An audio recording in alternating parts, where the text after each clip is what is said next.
So what makes a warrior king feared by his enemies, but also remembered for centuries? This is the story of Shaka Zulu, the man who transformed tribal warfare into a deadly science and forged an empire with blood and steel. In the early 1800s, the Zulu were just one of many small clans in southern Africa. But under Shaka, son of Senzangakona, everything was about to change. Born in 1787, his early life was a struggle. His father, the chief of the Zulu clan, had many wives but little power, and young Shaka found himself a target not for his skills with a spear, but for his mother's disdain. Nandi was considered a failure as she had no son to carry on the family line, and so she sent Shaka away to live with his father. Unfortunately, the old chief was more concerned with his harems than his heritage and left his oldest son to fend for himself. It was here that Shaka's legendary toughness and cunning developed, enduring hunger, thirst, and even a snake bite. He hunted, gathering food and protecting himself from wild animals. By age 16, he was ready to return home. There was a problem, though. His father had died, and now Shaka needed to challenge his half-brother Sigujana for control of the clan. But Sigujana had allies in the royal court, especially his mother, who believed her son's claim was stronger. For the next few years, Shaka lived in the wilderness, building followers around him. Finally, in 1816, he made his move. While Sigujana's warriors were out hunting, Shaka and his men attacked the chief's homestead. Sigujana barely escaped with his life, and when he returned with reinforcements, Shaka had vanished into the bush. With Sigujana neutralized, Shaka could focus on the real threat, consolidating his power over the Zulu clan. It wouldn't be easy. Each family within the tribe had their own chief and their own warriors. Some were skeptical about following Shaka, others outright hostile, but all would soon learn that their new leader wasn't born to be a king, but to rule. Shaka introduced radical ideas and reforms to every aspect of tribal life, with the goal of turning the Zulu into the dominant force in southern Africa. So what makes a warrior king feared by his enemies and remembered for centuries? This is the story of Shaka Zulu, the man who transformed tribal warfare into a deadly science and forged an empire with blood and steel. When Shaka took over the Zulu, they were little more than cattle herders with some knowledge of hunting and rudimentary weapons. If attacked, they could flee and hide among the hills. That's how things had always been. And while it worked for a time, Shaka knew that if he wanted to conquer, he needed to change everything. So he did. Over the next 3 years, he took warriors into the wilderness to train. Hunting became a structured exercise. Every day, pairs of warriors would stalk imaginary enemies, learning the art of surprise and ambush.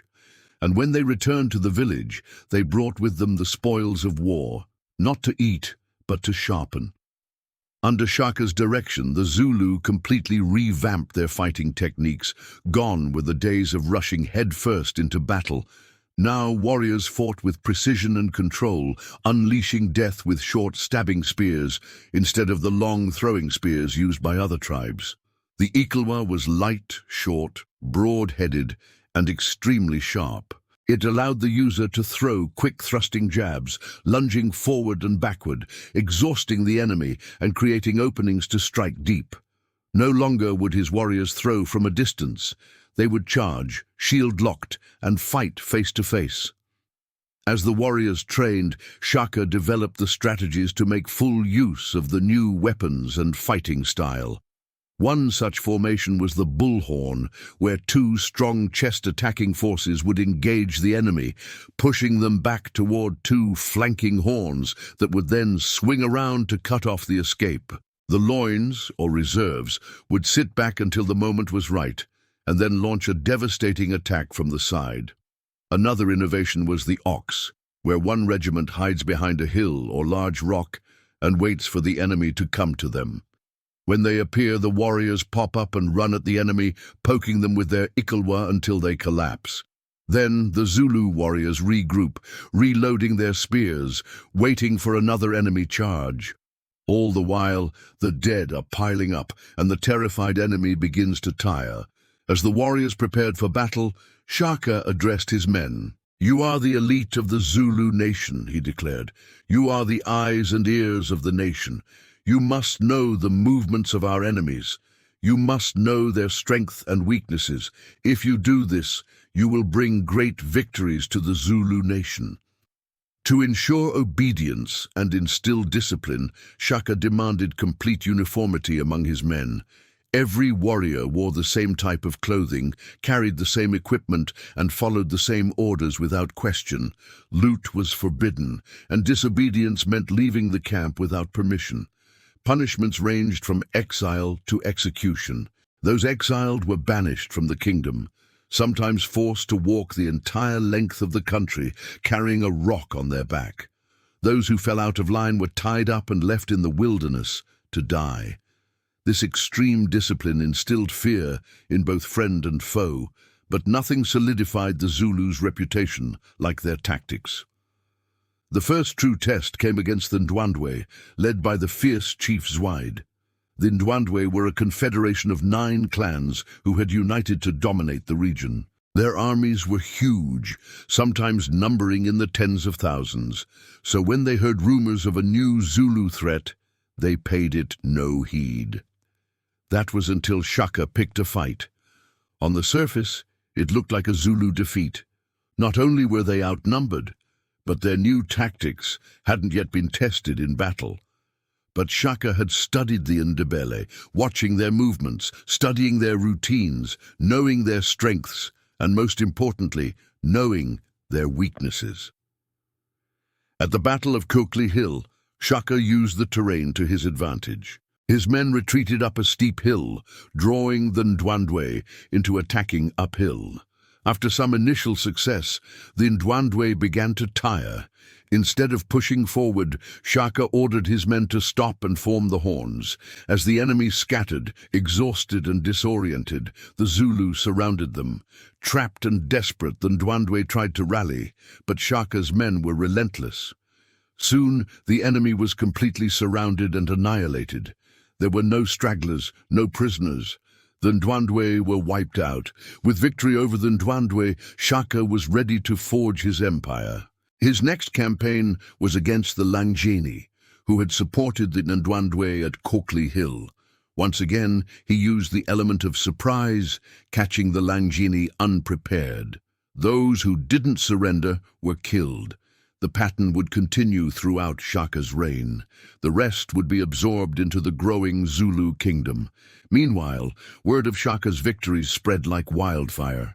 From the Congo River to the Cape of Good Hope, the name Zulu struck terror in the hearts of men. And as Shaka continued his campaigns, the Zulu grew larger and larger, taking in defeated clans, forcing neighboring ones to submit, and wiping out those who resisted. Entire villages were burned, sending hundreds of thousands of people fleeing before the Zulu storm. In total, Shaka would lead the Zulu on 14 major campaigns, each one designed to expand his empire. Some would be decisive battles, others would be swift campaigns, still others would be brutal marches. Each one would leave the Zulu stronger and more powerful. By 1828, Shaka's power was at its peak. His empire covered much of modern-day South Africa, and his army numbered in the tens of thousands. People from faraway clans would travel to see the famous warrior king. Shaka had gone from a boy living in the wilderness to the most powerful man in southern Africa. But power brings enemies, even from within. Shaka was never satisfied with how his generals performed. He wanted perfection, and often he found fault with his top commanders. His half-brothers Dingaan and Mlangana resented the constant criticism. Tensions between them grew, and eventually the brothers decided to act. On September 1828, Dingaan and Mlangana invited Shaka to meet with them near the Buffalo River. A huge feast was prepared, complete with dancing girls and roasted oxen. Shaka arrived with just a handful of bodyguards, thinking it was a gesture of goodwill. It turned out to be a trap. As Shaka approached the feast, a huge group of armed warriors appeared from the tall grass. They charged, poking Shaka with their iklewa until he collapsed. The warrior king was dead. His empire would soon be taken over by Dingain, who went on to lose the Zulu kingdom in the Battle of Blood River. Shaka Zulu changed the course of African history. His wars reshaped nations, his tactics influenced generations, and his story still echoes today. Was he a god of war? No. Was he a ruthless dictator? Yes. Was he a brilliant strategist? Absolutely. But above all, Shaka was a warrior who understood the importance of discipline, training, and strategy. He knew that to win a battle, you have to prepare for it long before the first shot is fired. In doing so, he created an army that was unstoppable. What's your favorite scene from this episode? Let me know in the comments. And for more historical tales, stay tuned.